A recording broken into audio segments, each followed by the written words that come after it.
Hi hello నమస్తే నేను కృష్ణాంజనేయులు. ఆంధ్రప్రదేశ్లో రాజకీయాలు వేడెక్కాయి.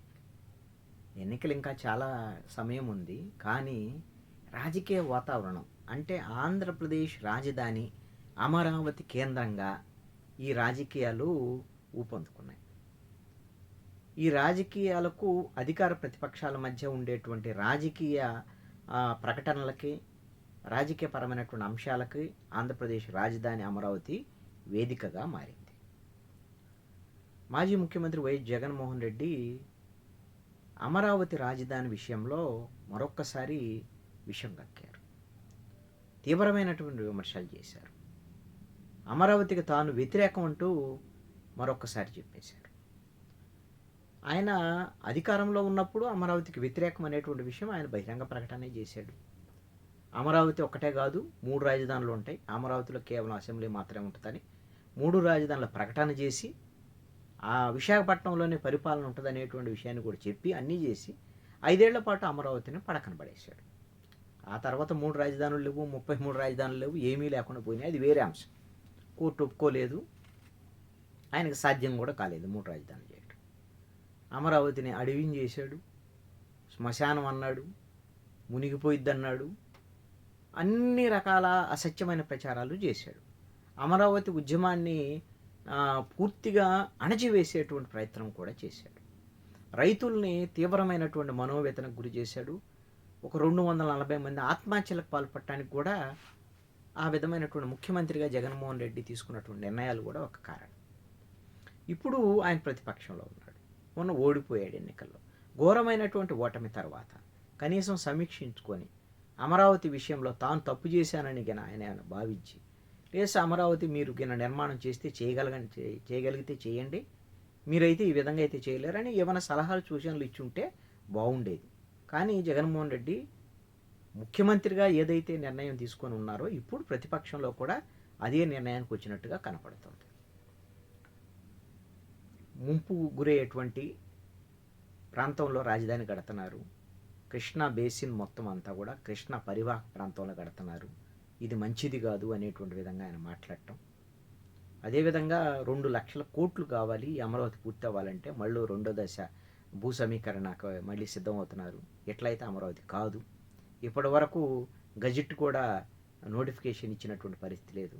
అమరావతి పరిస్థితి అంత గందరగోళంగా ఉంది. ఇది ఎప్పటికీ పూర్తి కాదు. ఇది ఒక పెద్ద కుంభకోణం. అమరావతి అనేది అసలు అతి పెద్ద కుంభకోణం అని జగన్మోహన్ రెడ్డి ఒక పెద్ద బండేశాడు ఈ ప్రభుత్వం మీద. ఇప్పుడు ప్రభుత్వము దీని నుంచి బయటపడటం, ఈ విధమైన విమర్శలను ఎదుర్కోవడం అనేది చాలా పెద్ద సమస్య. ఇవి రాజకీయపరమైనటువంటి విమర్శలు మాత్రమే కాదు. జగన్మోహన్ రెడ్డి అమరావతి మీద చేస్తున్నటువంటి ప్రచారాలు ఇవన్నీ. అది అసత్య ప్రచారం అని తెలుగుదేశం వాళ్ళు, జనసేన వాళ్ళు, బీజేపీ వాళ్ళు అంటారు.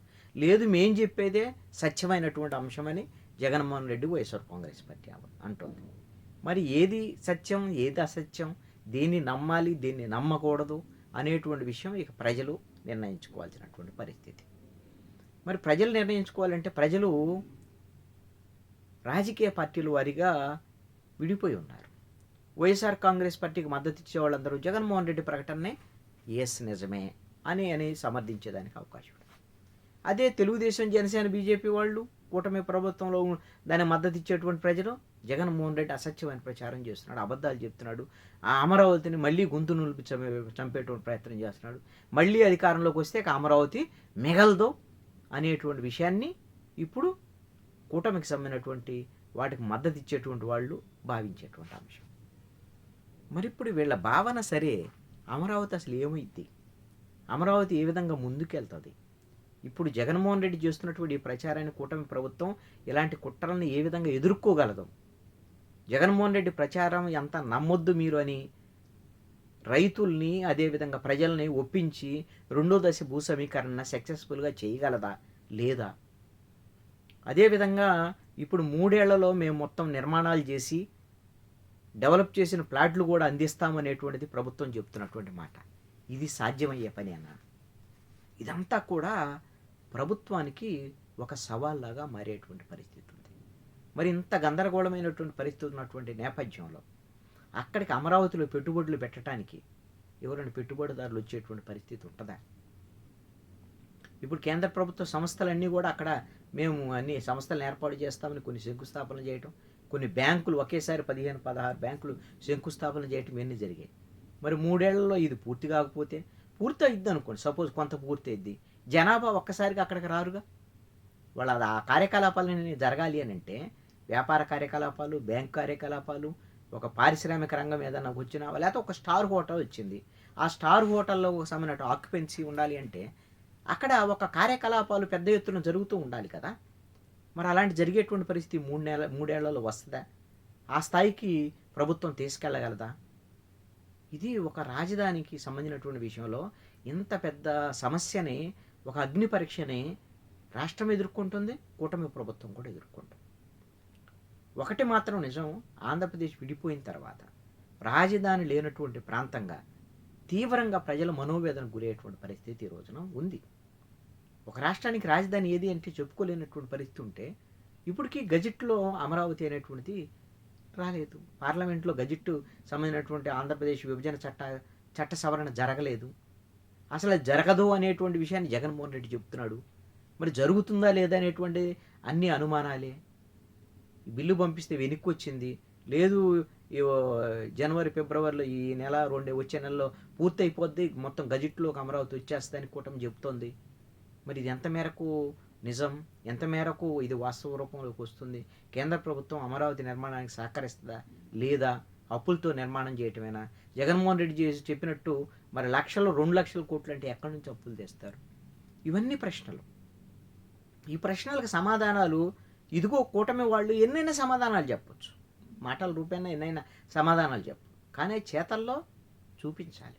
చూపించలేకపోతే జగన్ చెప్పిందే వాస్తవం అనేటువంటి పరిస్థితులు కూడా ఉండొచ్చు. అది ఎప్పటికీ నిజం అవ్వాలి అంటే ఈ 3 ఏళ్లలో, అంటే 2029 ఎన్నికల్లోపు అమరావతిని వీళ్ళు చెప్పినట్టు పూర్తి చేయగలగాలి. నిజంగా పూర్తి చేస్తారా లేదనేది చూడాలి. ఇక వైఎస్ఆర్ కాంగ్రెస్ పార్టీ సంబంధించినటువంటి శ్రేణుల్లో అయితే ఒక ఆందోళన అయితే నెలకొన్నది జగన్మోహన్ రెడ్డి ప్రకటన తర్వాత. ఇక ఉమ్మడి గుంటూరు కృష్ణా జిల్లాల్లో మనకు ఒక సీటు రాదు అనేటువంటి భయం కూడా కూటమికి సంబంధించినటువంటి వాళ్ళు అయితే ఆనందంగా ఉన్నారు. వైసీపీ దెబ్బతినిపోయారు. మరి కూటమికి లాభం జరగాలంటే అమరావతి పూర్తి అయితే మేము పూర్తి చేసాం, ఇంకా బాగా డెవలప్ చేస్తాం, మాకు అవకాశం ఉందని వాళ్ళు అడగవచ్చు.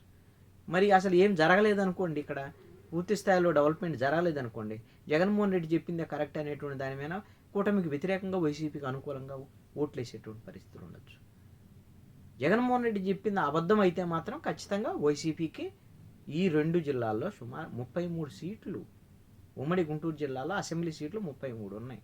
ఈ ప్రభావం మిగతా చోట్ల కూడా పడేదానికి అవకాశం కూడా ఉండొచ్చు. ఆ విధంగా అసలు రాజకీయంగా ఇప్పుడు జగన్ చేసినటువంటి పెద్ద ప్రకంపనలు సృష్టిస్తోంది. ఇది వైసీపీకి లాభం చేస్తుందా, లేకపోతే కూటమికి లాభం చేస్తుందా, లేకపోతే కూటమికి నష్టం చేసి వైసీపీకి లాభం చేస్తుందా చూడాలి.